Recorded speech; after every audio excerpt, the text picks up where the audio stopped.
We all have these points in life where there is one thing we know we need to do that will get us to our dreams and goals, but we don't do it. And we end up focusing on other things: work meetings, projects, to-do lists, procrastination. When we know we just need to get through this one thing. And this one thing I like to call a bottleneck. It's a thing that is restricting your potential in life. I want to go back in time a little bit just to share a bit about my experience. So I've spent most of my life hiding in some way. This is me.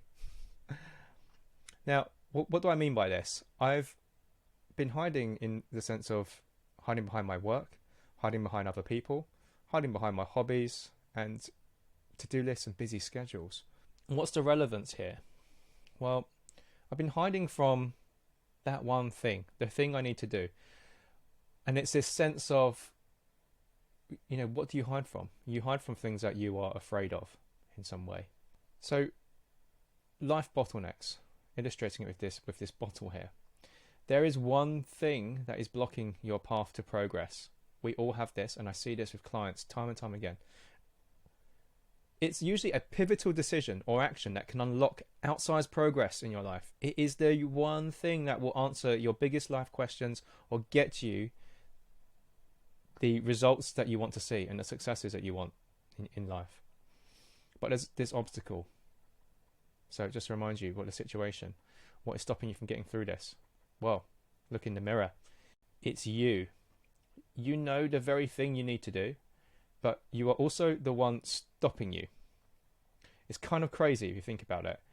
You're so clear on what needs to be done, yet you seem to be standing in front of you. And you'll do everything in your power. Well, your brain will do everything in its power to make you get away from it in some way. That may be you want to start a business. You maybe want to freelance. Explore an idea that you've had even since childhood. This is one of my things. And I just hid from it for years. Or you want to put yourself out there. Again, this is another thing I experienced. Why? Well, it's like an opening Pandora's box. There's a whirlwind of emotions that get released when we engage with this. The fear of failure, self-doubt, the feeling of overwhelm and anxiousness. So what do? Our brains are programmed to get away from pain, so we avoid. It's just too painful. And it's kind of guaranteed as well, because as soon as you open it, you start experiencing it. And so we revert back to going to our comforts, and that's when we find ourselves scrolling. And the more you push yourself towards these things, the more you will find this tendency to want to scroll on social media, watch Netflix, and go to all these comforts. And sometimes it's not just hobbies and fun things. Sometimes you'll even bury yourself in what you normally find really horrible, like work. But there is no alternative. You cannot get around this. You must face this one thing. Now, I have gone through very elaborate ways to try and avoid doing this one thing. Let's say with putting myself out there, I even created a big project, which was a really good project. But it was all about me being behind the camera, interviewing other people. When deep down, I had the message that I wanted to kind of send to the world in some way. And there's no way around that other than to find a way to execute that. Now, I'll go through that later. What's the problem here? We are going to face inevitable discomfort. You cannot get away from that. Going through that bottleneck will be uncomfortable. I can't tell you that there is a hack of getting around that. Why is this the case? It's painful because you care about it. It's a bit of a twisted kind of scenario here. The fact that it means so much to you causes a lot of pain. You might be wondering, in work, if you're doing the same tasks, you can do it. You can find it easy. And I've had people who've worked in marketing, and had a few people who've been running marketing teams. They're really used to pumping out content for the company, very easy. Then when they try and do it for their own personal brand in some way, they freeze. Or creating your own website. Maybe you're a web developer and you're creating for other companies, and then you create your own thing, selling yourself, and suddenly you can't do it. I've seen this for videographers. I've seen this in so many areas. Yeah. It also happens. Yeah. So here, for your own personal projects, own brand, you struggle.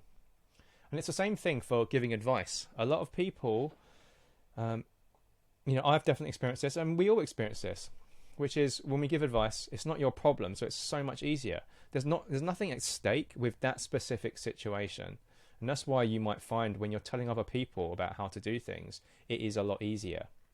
Then when you try and apply the same thing to yourself, you can't. Why? Because you've got something at stake when you're doing it for yourself. And it's all about your values. The reason you care is because it all matters to you. It's usually aligned with something important to you.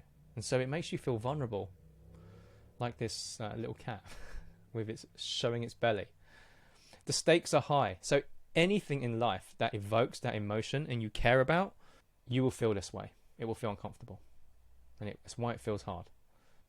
So my personal experience. So this is a picture of a screenshot from my very first TikTok video. Oh God, it was so hard to do this. But I created a YouTube channel in 2006 and didn't post anything for 12 years because I was too afraid. And I did all of these diversion tactics. In the end, I still had to do the same thing I thought of at that time, which was have my face on camera. So yeah, I felt horrendous. I remember my heart pounding. Even when I was just putting this together, I remember feeling that horrible feeling. And I was sweating and everything. And putting it out there, I just felt, oh, cringe, horrible. But it had to be done. And of course, if you found me on other channels, it changed my life. Changed my life. And obviously now, much better at making videos and feeling a lot more confident about it. I still experience it to some extent. Now, maybe not with the video in these types of videos, but other types of videos and other types of activities that I have to do. And we have to open a version of Pandora's box for that. And what's the difference between old me and new me? So now I still feel those feelings, but I'm just able to move forward despite those feelings. And it results from a lot of practice, but more importantly, having a good approach to doing it. It must suit your personality and where you are in your journey. So whatever approach you use, and I see this when I work with clients, we have to be so delicate with how we take them through it, because it's very easy to mismanage those emotions. If you're getting really overwhelmed, if you do not create an approach that doesn't pull that overwhelm down, you will just remain frozen and you'll feel even more helpless. So what's the solution? First, we have to accept that there is only one way through the bottle. You cannot do a diversion around it. But once you accept that, then we can really focus on how do we get through it? How? It's just how we get through it. We have to get through it. And we just think, okay, well, how can we be strategic here? I've spent probably, a good part, 10 years developing systems for this and now helping a lot of other people. But especially for myself, I like to think about this. There's a sliding scale with this solution. You either go self-directed or fully supported. Self-directed, and I'll explain what these mean in a moment on this next slide. Self-directed is you don't really have a problem with starting any system. The emotions are there, but you can move through them, provided you have a map. And you just need a map, you just need instructions, 5 steps, and this is what you need to do. The other side is where you're fully supported. It's where, and this is good, if you experience this paralysis and the emotions just, you feel overwhelmed by everything and you just can't act, even with a map. That is where you usually want to get support on board. So here are the 4 modes. Number 1, experimentation. 2, environmental immersion. Number 3, partnering up. Number 4, tailored support. Now, you can break this down even more, and there are more versions, but I just like to keep this fairly simple. 1, experimentation. So what it looks like. This is where you're essentially running an experiment, and you have a map, a new approach, a little plan. Do it for a short period of time, your little test window, and then you execute it. You see, and you try and keep it as safe as possible. Create small achievable goals, break it down to reduce the overwhelm. Usually that's the key. You want to get this feeling of overwhelm to go down, the anxiety and the stress from it. Why it works. Your brain's avoidance system and response is reduced, so it becomes more tolerable, so you can sit with it a little bit longer. The risk. Well, if you get it wrong, it's hard to stick to the plan. So if you imagine jumping off a cliff and you want to do a little cliff jump, you may have a plan to, put your right foot over the edge when you do it, but when you reach the edge, your plan just falls out of the air. in a sense. So it's hard to hold yourself accountable when you need it the most. But if you can follow your own plan and say, okay, put your right foot here, and as you jump off or you lean off, then fine. Number 2, environmental immersion. What it looks like was when you join classes, groups, communities where everyone has the same goal. What to do? Surround yourself with people. So attend workshops, go to seminars, groups. Why does this work? Right, now this works because we are deep down social creatures and we want to fit in. Now, this is not just conscious. Unconsciously, we want to fit in. So your brain wants to conform. When it sees everyone doing the same thing around you, you're more inclined to do it. It will feel more normal. And so you might do things that are well outside your comfort zone, but just to fit in, you end up doing it. And that could as long as it's toward your goal, that could be a good thing. But what's the risk?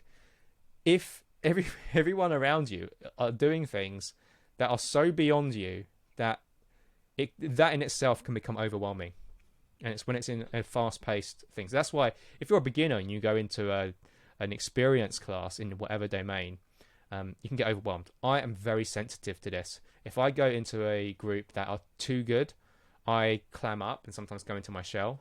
It's quite hard. So I'm quite particular about finding the right groups to join.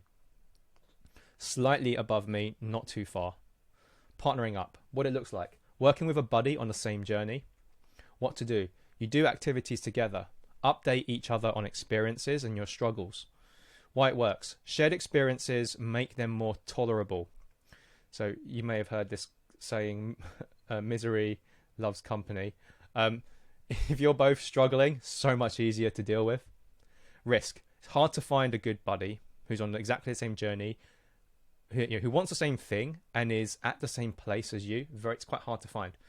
And this is an interesting one. I see this happen quite a lot when people have partnered up, especially with workouts. They have looked for the support, and it's all great when both parties are motivated. But when it gets hard for both parties at the same time. So when one person is leaning on the other person is trying to lean on the first person as well. And if one breaks, they both break. So this is one of the problems here. So I always say you have to be a bit careful with partnering up if you've never done this before. Tailored support. What it looks like. This is when you're working with a coach, an instructor, or a mentor. So when I'm working with my clients, this is the situation that they're in. What to do? Reach out for a conversation. You really want to just speak to one of these people to understand, and you're trying to understand whether they're going to be a good fit. Look for experience with others. And what I mean here is, well, firstly, have they had personal experience themselves? It is not a necessity. It's useful though, because then they can share the tools that they've used. Alternatively, have they got a lot of experience taking other people through bottlenecks that look like yours? The more they've done that, the more likely they are to have the right tools to get you through your bottleneck. It's all about the likelihood and the probability. Why it works. Hands-on tailored guidance is often the most effective.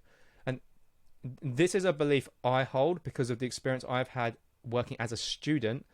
When I've worked with a coach, an instructor, or a mentor in so many areas of my life, I've found it personally the most useful. The reason I believe that is true for certain things is you are really unique. Where you are in your journey, how you think, your personality, there are unique problems to do with that, and getting you to do what you need to do. It's a lot faster to have tailor-made, kind of customized solutions to each of the kind of micro problems. Not all the time. Sometimes it is just the environmental immersion is what you need, and that definitely happens to me especially in sports. Risk. It's usually the most expensive. So I always am quite careful with when I want to get tuition from one-to-one guidance. I'll think about, okay, can I use a group? Can I do it myself?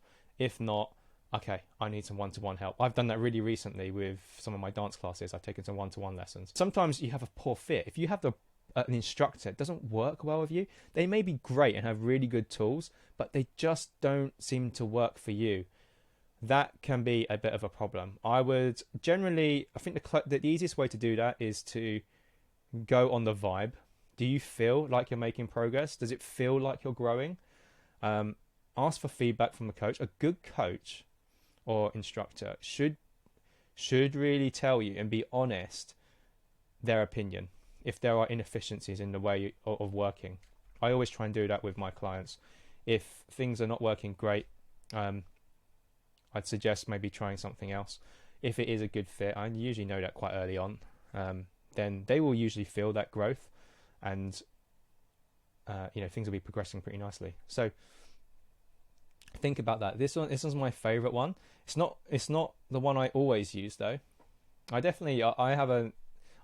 usually have an order of things. I usually try and do things myself, see if I can do it. When I hit a roadblock, I'll say, okay, I think I need environmental immersion. I'll try that.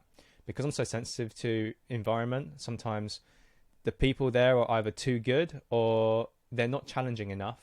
And there are maybe no more groups available, in which case I'll then look for a buddy, or at the same time look for some kind of coach or instructor. I'll kind of go that way. Key points. Overcoming life's bottlenecks requires confronting one thing that you're avoiding. There is always one thing in life. You can think of it right now. You're avoiding something right now that you're not willing to face. You avoid it because it opens up Pandora's box of emotions. It makes you feel a certain way. That's why you're avoiding it. And you're avoiding it. That is a normal response for your brain to do. It's uncomfortable. So your brain shies away. Anything that's uncomfortable in life, your brain just wants to get away from it. It's guaranteed short-term pain. So why would you do that when you can go the other way, i.e. just live your life and not experience that? But remember, you're going for long-term growth. Because if you go through that door, you open up the opportunities to achieve your big life goals. There's only one way through. You cannot get around it. There is usually always only one way through. I've tried many, many ways to get around the thing that I know I need to do. Doing it a different way doesn't work. Now, if you can tell me, if you can find ways that you can that you can get the experience without doing the experience, let me know.